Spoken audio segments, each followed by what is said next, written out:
Alhamdulillahirabbil alamin wa bihi nasta'inu ala umurid dunya waddin.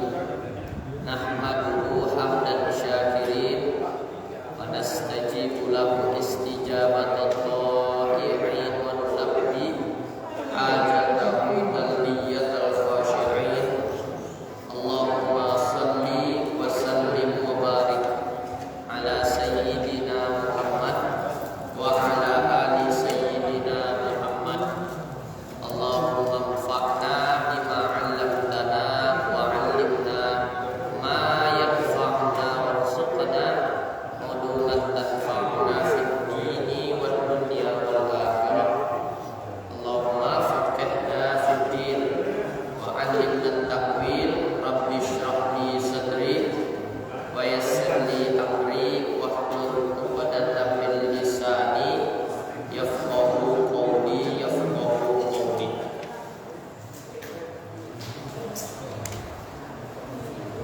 Bapak-bapak, ibu-ibu jamaah yang dirahmati Allah Subhanahu wa taala,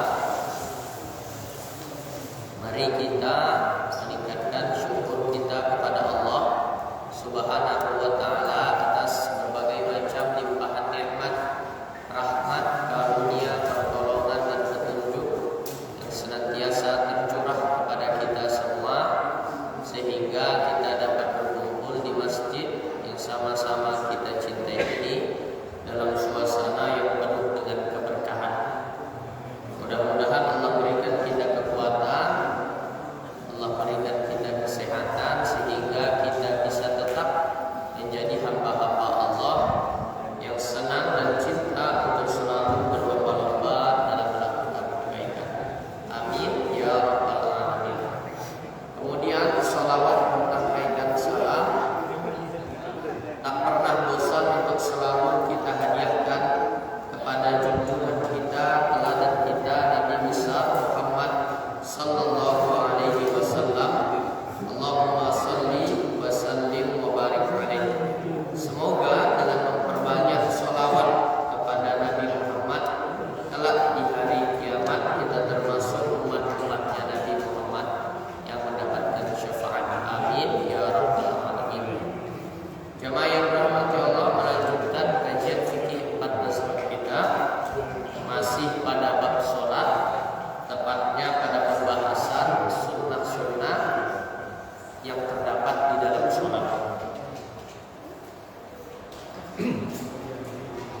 Di antara sunnah-sunnah yang terdapat di dalam sholat yaitu membaca surah setelah membaca Al-Fatihah. Membaca surah setelah Al-Fatihah, kalau menurut mazhab Hanafi ini bukan termasuk sunnah, melainkan termasuk kewajiban. Dalam mazhab Hanafi membaca surah itu hukumnya wajib. Adapun mayoritas ulama, yaitu selain mazhab Hanafi, mazhab Maliki, mazhab Syafi'i, mazhab Hambali berpendapat bahwa sunnah hukumnya membaca surah pada rakaat pertama dan kedua dari setiap sholat, baik itu sholat wajib maupun sholat sunnah. Bahkan kalau dalam mazhab Syafi'i itu pun terdapat perbedaan pendapat.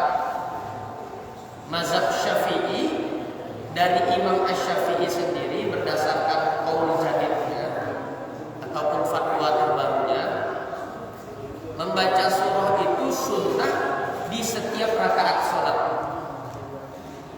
Jadi Imam Syafi'i itu dikenal memiliki 2 qaul atau 2 fatwa. Yang pertama qaul qadim, perkataan lama. Yang kedua qaul jadid, perkataan baru. Qaul qadim sebelum Imam Asy-Syafi'i hijrah ke Mesir.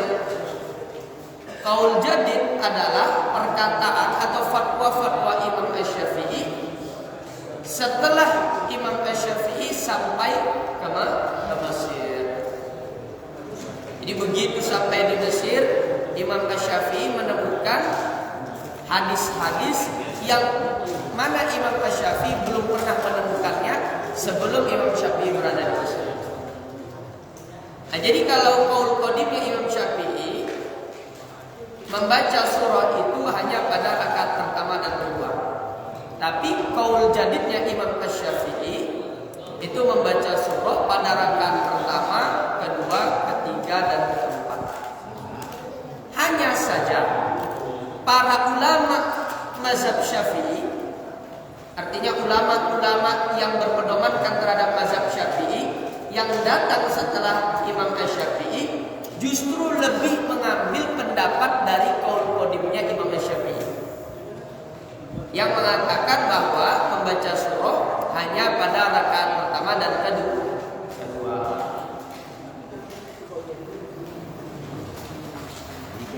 Nah, orang yang sholat menjaharkan bacaan surahnya setelah Al-Fatihah pada tempat-tempat jahar, sebagaimana ia mensirkan bacaannya pada tempat-tempat yang sir.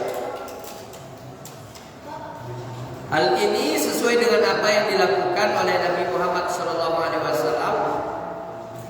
dalam salah satu riwayat hadis yang diriwayatkan oleh Abu Qatadah, anna nabiyya sallallahu alaihi wasallam kana yaqra fi rak'atayn al-awwaliyaini min adh-dhuhri bi Fatihatil kitab wa surataini yaqulu fil ula wa yaqsur fit thaniyah. Bahwasanya Nabi Muhammad sallallahu alaihi wasallam membaca surah di setiap rakaat pertama dan kedua pada salat zuhur. Pada rakaat pertama Nabi memanjangkannya dan pada rakaat kedua Nabi memendekkannya.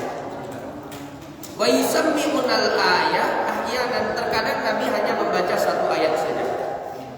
Wa kana yaqra' fi rak'ataynil awwaliyaini minal asri bi Fatihatil kitab wa surataini yaqulu fil ula wa yaqsur fit thaniyah. Bahwasanya Nabi membaca surah setelah Al-Fatihah pada dua rakaat pertama sholat asar. Pada rakaat pertama Nabi memanjangkannya dan pada rakaat kedua Nabi memendekkannya. Wa kana yaqulu fil ula min sholatis subhi. Dan Nabi selalu memanjangkan bacaannya pada rakaat pertama sholat subuh, wa yaqsur fit thaniyah, dan memendekkannya pada rakaat kedua. Jadi Bapak Ibu yang dirahmati Allah, berdasarkan hadis ini di antara sunnah yang terdapat dalam sholat bahwa jangan sampai bacaan surah kita pada rakaat kedua itu lebih panjang daripada rakaat pertama. Sehingga sunnahnya itu lebih panjang bacaan surah setelah Al-Fatihah rakaat pertama bila dibanding rakaat kedua. Pada riwayat hadis lainnya dari Abu Barzah, anna nabiyya kana yaqra' fi subhi minas sittin ilal mi'ah. Bahwasanya Nabi Muhammad SAW pada sholat subuh membaca surah setelah Al-Fatihah yang panjangnya kurang lebih antara 60 sampai 100 ayat. Jadi Nabi pada waktu-waktu subuh biasanya bacaan Nabi itu antara 60 sampai 100 ayat. Artinya memang Nabi itu ketika sholat subuh bacaannya panjang-panjang. Nah, sangat masyhur di kalangan para ulama bahwasanya bacaan Nabi setelah surah Al-Fatihah pada sholat-sholat jahar kebanyakan. Jadi Bapak Ibu yang dirahmati Allah, pada sholat-sholat jahar, kalau melihat hadis-hadis yang ada, paling sering Nabi itu membaca surah Wasyamsi wa duhaha, kemudian membaca Sabbih isma rabbikal a'la, kemudian wal laili idza yaghsha. Dari semua surah pada sholat-sholat jahar, Nabi itu paling sering membaca 3 surah ini. Yang pertama Wasyamsi wa duhaha, yang kedua sabbihisma rabbikal a'la, dan yang ketiga walaili idza yaghsha. Seumur hidup Nabi ini 3 surah yang paling banyak dan paling sering dibaca Nabi pada sholat-sholat jahar.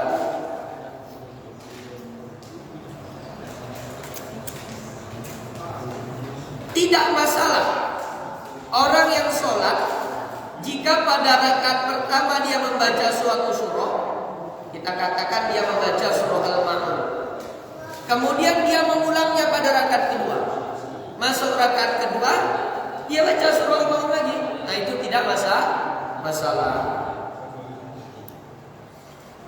Begitu pula pada rakaat pertama dia membaca pada satu tempat, kemudian rakaat kedua membaca pada tempat lainnya, meskipun itu berasal dari satu surah yang sama. Misalnya rakaat pertama dia membaca ayat 1 sampai 10 juz pertama surah Al-Baqarah.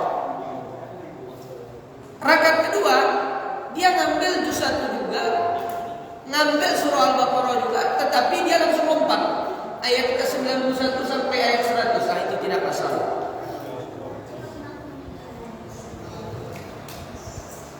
Kemudian makruh.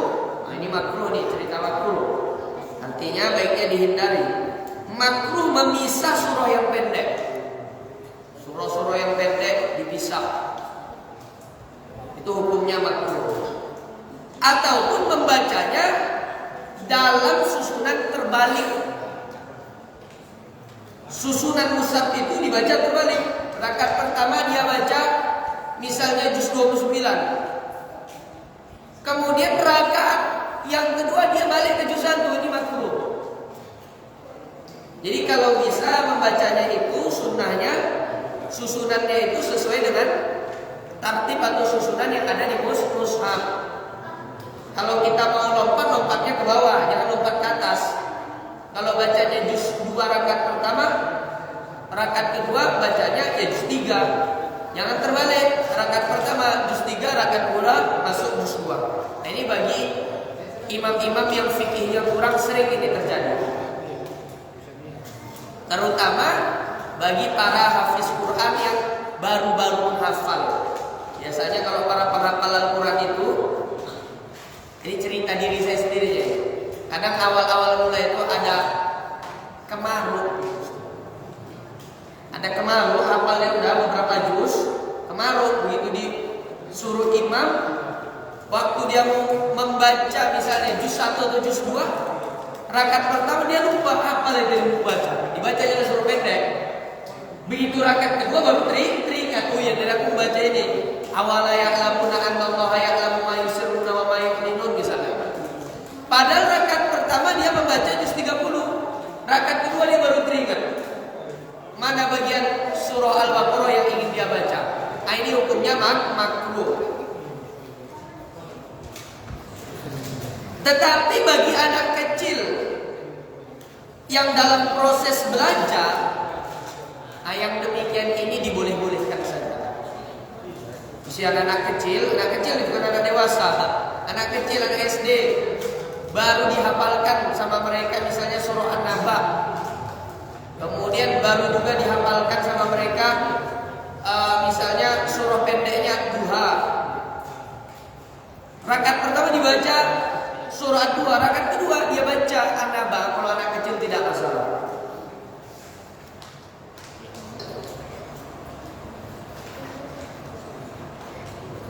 Membaca 3 ayat secara sempurna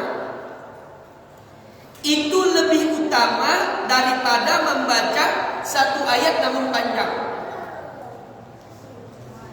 Jadi kalau seandainya Bapak Ibu ada hafal 1 ayat yang lumayan panjang, misalnya akhir Quran surah Al-Baqarah, la yukallifullahu nafsan illa wus'aha laha ma kasabat wa 'alaiha maktasabat. Itu kan lumayan panjang itu. Itu tidak lebih baik daripada membaca 3 ayat pendek daripada Al-Quran. Memang panjang, tetapi kalau dibanding sama ayat yang pendek-pendek, yang mencakup 3 ayat, yang 3 ayat itu lebih baik. Jadi lebih baik awak baca Qul huwallah daripada membaca 1 ayat yang panjang daripada surah Al-Baqarah. Meskipun itu merupakan ayat yang paling panjang daripada Al-Quran. Yang paling panjang itu ayat yang berbicara tentang hutang itu. Ya ayyuhalladzina amanu idza tadayantum bidainin ila ajalin musamman faqtubu wal yaktub bainakum katibun bil adl. Pun panjang kali 1 halaman itu. Ada imam baca 1 ayat yang panjang itu dibanding dengan dia membaca 3 ayat yang pendek-pendek, lebih baik lagi membaca 3 ayat yang pendek-pendek.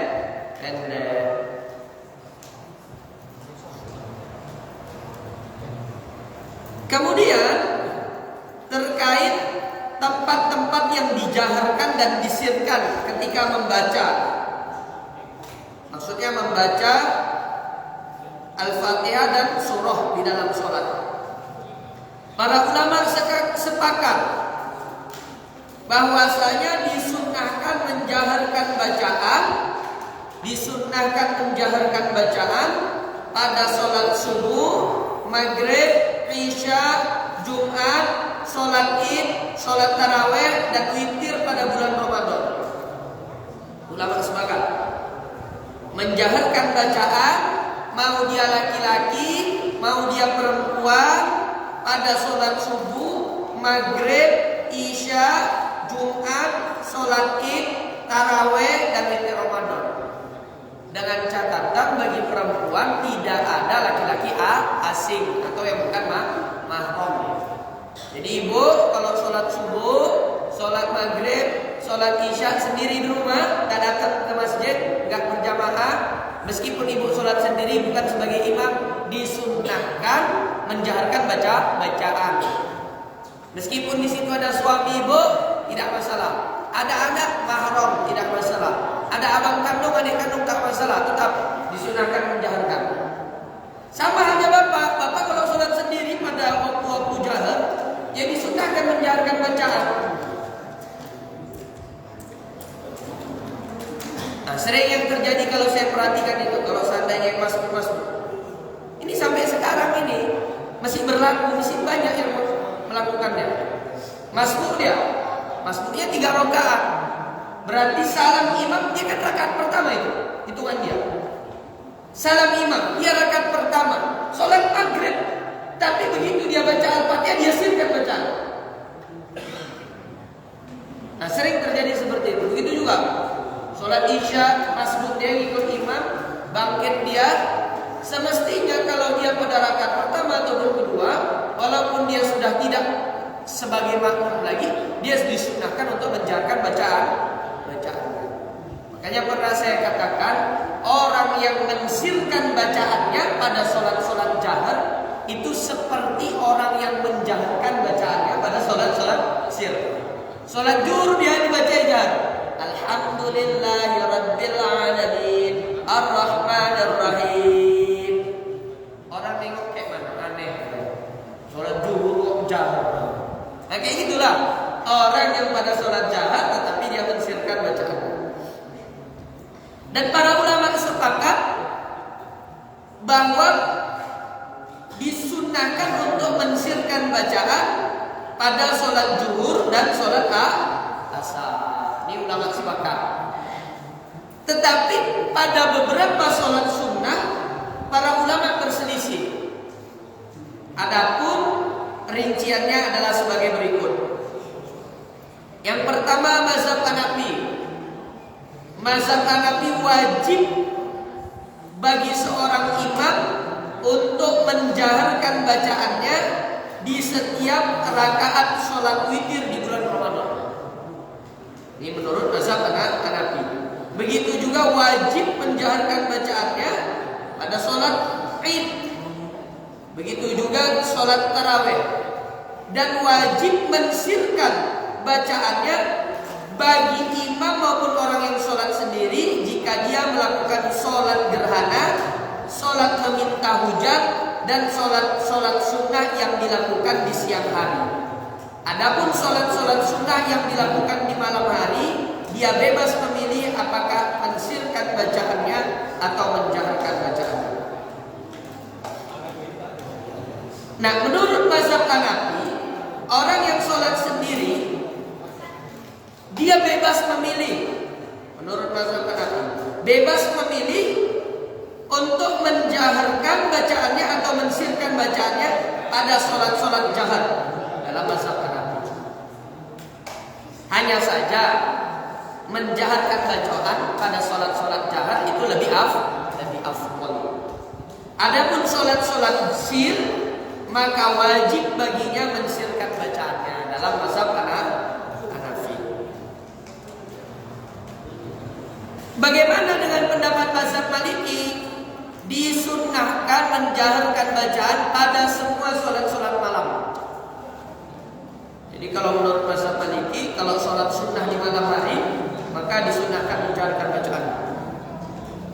Kemudian disunnahkan mensirkan bacaan pada semua sholat sunnah yang dilakukan di siang hari, kecuali sholat sunnah yang ada khutbahnya. Itu seperti sholat id dan sholat meminta hujan, maka itu disunnahkan untuk menjaharkan bacaan. Bagaimana dengan mazhab Syafi'i? Nah, ini penting ini, karena mazhab Syafi'i merupakan mazhab yang menjadi pedoman kita dalam beramal. Disunnahkan menjaharkan bacaan pada sholat id, kemudian menjaharkan bacaan pada sholat gerhana, menjaharkan bacaan pada sholat meminta hujan atau sholat istisqa, menjaharkan bacaan pada sholat tarawih, menjaharkan bacaan pada sholat witir di bulan Ramadan. Kemudian disunnahkan mensirkan bacaan pada semua sholat sunnah selain yang disebutkan tadi, kecuali sholat sunnah yang dilakukan di malam hari yang tidak terikat oleh waktu. Contoh, sholat hajat dilakukan di malam hari. Sholat hajat ini kan sebenarnya bisa kapan aja, tetapi kalau seandainya dilakukan di malam hari, maka dia bebas memilih menjaharkan bacaannya atau mensirkan bacaan. Tapi kalau sholat tahajudnya, itu kan sholat tahajudnya terikat oleh waktu, mutlak ini, terikat oleh waktu, maka dia disunnahkan untuk mensirkan bacaannya. Kalau kita temukan di beberapa lembaga pendidikan, itu kadang diadakan berjamaah, kemudian imamnya menjaharkan bacaan itu dalam rangka taklim atau pembelajaran. Apalagi sholat sunnah yang tidak terikat oleh waktu, sholat sunnah taubat, itu bebas mau dikerjakan pagi, siang, sore, malam. Tapi kalau dilakukan di malam hari, maka dia bebas memilih apakah dia mau menjaharkan bacaannya atau mensirkan bacaannya. Ataupun ketika dia membaca bacaannya, baik Al-Fatihah ataupun surah setelah Al-Fatihah, sebagian dia jaharkan, sebagian dia sirkan, itu juga boleh. Untuk sholat-sholat yang tidak terikat oleh waktu yang dilakukan di malam hari. Alhamdulillahirabbil alamin. Maliki yaumiddin. Ihdinas shiratal mustaqim. Nah, sebagian dia jalankan, sebagian dia sirkan, itu pun juga boleh. Dan untuk perempuan ditekankan, jaharnya mesti memperhatikan apakah di sekelilingnya ada laki-laki asing atau tidak. Jika tidak ada laki-laki asing, maka ada tempat-tempat yang disunnahkan untuk menjaharkan bacaan, dia tetap disunnahkan untuk menjaharkan bacaannya sebagaimana laki-laki. Kalau dalam mazhab Hambali disunnahkan menjaharkan bacaan pada sholat Id, sholat meminta hujan, kemudian sholat gerhana, sholat tarawih, dan sholat witir. Ini bagian-bagian yang disunnahkan untuk menjaharkan bacaan. Kemudian Bapak Ibu yang dirahmati Allah, ternyata ketika kita membaca surah setelah Al-Fatihah, ada kalanya kita disunahkan untuk berdoa. Di tengah kita membaca ayat, ada kalanya kita disunahkan untuk berdoa. Disunahkan untuk berdoa meminta rahmat atau meminta ampunan ketika menemukan ayat-ayat yang berbicara tentang rahmat. Apa ayat yang berbicara tentang rahmat? Ar-Rahman Ar-Rahim. Itu ayat yang berbicara tentang rahmat. Maka pada saat itu kita disunahkan untuk berdoa dan dicurahkan rahmat. Begitu juga ketika menemukan ayat-ayat yang berbicara tentang neraka, kita disunahkan untuk berdoa agar berlindung dari api neraka. Contohnya,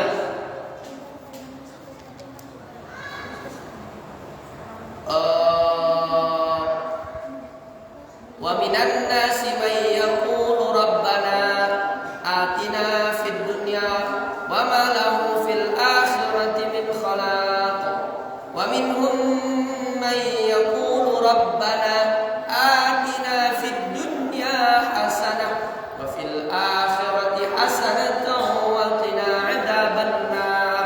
Anar itu artinya neraka. Kalau Bapak Ibu mendengar ada ayat yang mengucapkan kata nar yang berarti neraka, maka kita disunahkan berdoa berlindung darinya. Nabi berdoa setiap menemukan ayat-ayat yang berbicara tentang neraka. Di antara salah satu redaksinya adalah a'udzu billahi minan nar. Jadi setiap kali menemukan ayat-ayat yang berbicara tentang neraka, Nabi berdoa a'udzu billahi minan nar. A'udzu billah, aku berlindung kepada Allah minan nar, dari api neraka. Setiap kali mendengar ayat-ayat yang berbicara tentang neraka, maka disunahkan untuk berdoa berlindung dari api neraka. Kemudian setiap kali menemukan ayat yang berbicara tentang tasbih, misalnya surah Al-A'la, sabbih isma rabbikal a'la, maka disunnahkan untuk bertasbih subhanallah boleh, ataupun subhanaka. Itu disunnahkan Bapak Ibu.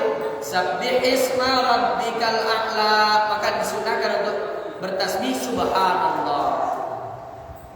Begitu pula disunnahkan ketika setelah membaca surah At-Tin, wat-tini waz-zaitun wa turi sinin wa hadzal baladil amin laqad khalaqnal insana fi ahsani taqwim. Begitu selesai surah At-Tin itu dibaca, maka di antara bacaan yang disunnahkan begitu selesai, bala wa ana ala dzalika minasyahidin. Bala wa ana ala dzalika minasyahidin. Selesai kita membaca At-Tin atau mendengar imam membaca At-Tin, maka kita disunahkan membaca bala wa ana ala dzalika minasyahidin.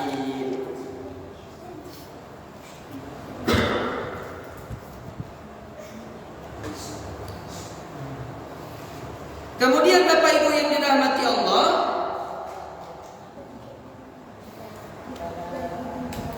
hal yang disunnahkan dalam menentukan surah di dalam sholat. Jadi disunnahkan bagi imam dalam suatu jamaah ataupun orang yang sholat sendiri untuk memanjangkan bacaannya pada sholat subuh atau sholat fajar, sholat subuh maksudnya. Hanya saja bagi seorang imam, dia harus yakin, ada keyakinan jika ia memanjangkan bacaannya pada sholat subuh, makmum ini ridho. Kalau di masjid silaturahim saya kira levelnya udah level ridho. Tapi kalau kita ke masjid yang di kampung-kampung ataupun ke masjid yang datang ke masjid bisa terhitung jari, itu biasanya mereka akan merasa terganggu jika imam terlalu panjang. Begitu juga selain sholat subuh, sholat zuhur pun sebenarnya disunahkan untuk dipanjangkan.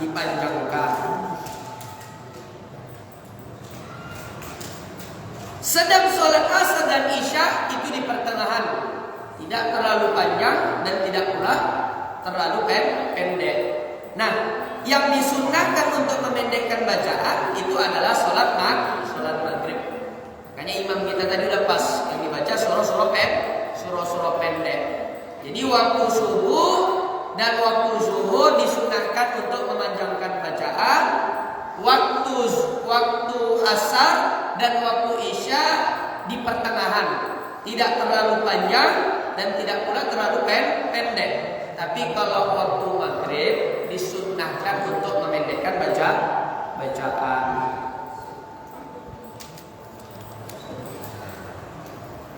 Nah, muncul pertanyaan, bagaimana batasan panjang dan pendek menurut pandangan setiap mazhab? Kalau menurut mazhab Hanafi, yang dikatakan panjang itu mulai dari surah Al-Hujurat sampai surah Al-Buruj, yang kurang lebih jumlah ayatnya sekitar 40 sampai 50 ayat. Yang dikatakan pertengahan atau tidak terlalu panjang atau terlalu pendek mulai dari surah At-Tariq sampai surah Al-Bayyinah.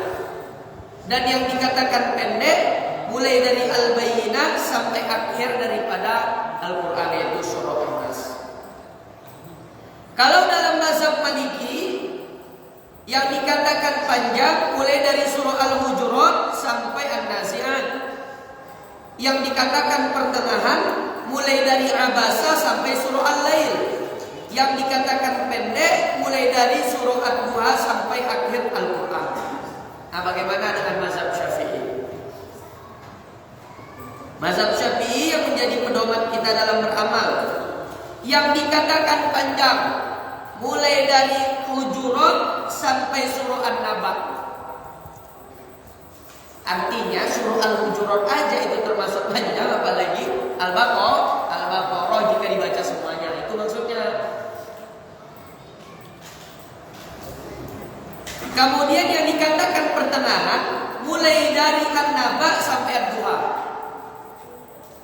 Jadi Al-Hujurat sampai An-Naba termasuk panjang. Kemudian dari An-Naba sampai Ad-Duha, maksud dari An-Nazi'at ke surah Ad-Duha itu pertengahan. Kemudian dari setelah Ad-Duha sampai akhir daripada Al-Quran itu dikatakan pendek. Makanya kalau sholat maghrib itu sunnahnya ya Ad-Duha ke bawah. Apa surah yang paling sering dibaca Nabi pada sholat maghrib? Hampir setiap maghrib Nabi selalu membaca 2 surah itu terus.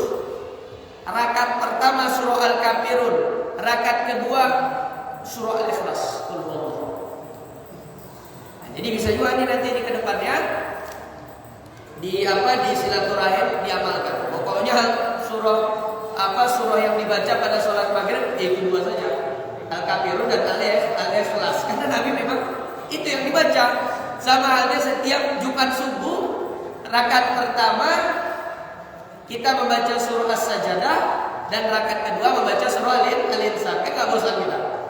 Nah, begitu juga setelah pada sholat maghrib rakaat pertama dan kedua itu disunahkan membaca surah Al-Kafirun dan surah Al-Ikhlas. Nah, kemudian penting juga kita memahami batasan yang dikatakan jahar dan sir menurut pandangan setiap mazhab. Menurut mazhab Hanafi, jahar itu sekurang-kurangnya terdengar oleh orang-orang di sekelilingnya. Gak cukup dengan hanya orang yang ada di sampingnya. Kalau yang dengar cuma di sampingnya belum jahar, itu menurut mazhab Hanafi. Imam kalau dia imam, seluruh orang yang terdapat pada saf pertama ini terdengar. Itu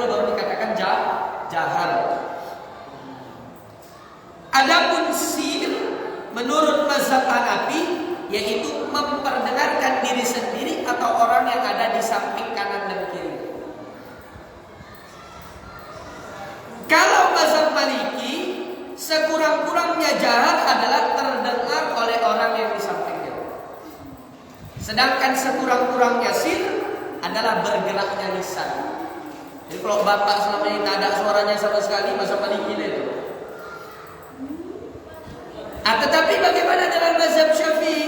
Mazhab Syafi'i sama dengan mazhab Hambali sepakat bahwa sekurang-kurangnya jahar terdengar oleh orang di sampingnya meskipun hanya satu orang. Kalau udah terdengar oleh orang di samping udah jahar itu dianggap. Sedangkan sekurang-kurangnya sir dia perdengarkan dirinya sendiri. Makanya sebagaimana yang pernah saya sampaikan, sir itu bukan tidak bersuara. Sir itu tetap ada suara yang keluar, hanya suaranya didengar oleh diri sendiri. Makanya Bapak Ibu kalau sholat, menurut pandangan mayoritas ulama selain mazhab Maliki, Bapak Ibu pada rukun-rukun qauli atau rukun-rukun perkataan, Bapak Ibu tidak bersuara sama sekali, sholatnya tidak sah. Baca Al-Fatihah mulutnya aja bergerak, tidak sah. Apalagi kalau sholatnya dalam mati, tak bergerak mulutnya, itu nggak ada satu pun pendapat yang membenarkannya. Nah makanya kedepannya Bapak Ibu ketika sholat pada rukun-rukun qauli ini harus dijaga ini. Pada tempat-tempat sir bukan berarti tidak bersuara, tetap ada suara, namun dengan suara yang terdengar oleh diri sendiri. Kalau bahasa sederhananya kayak orang berbisik.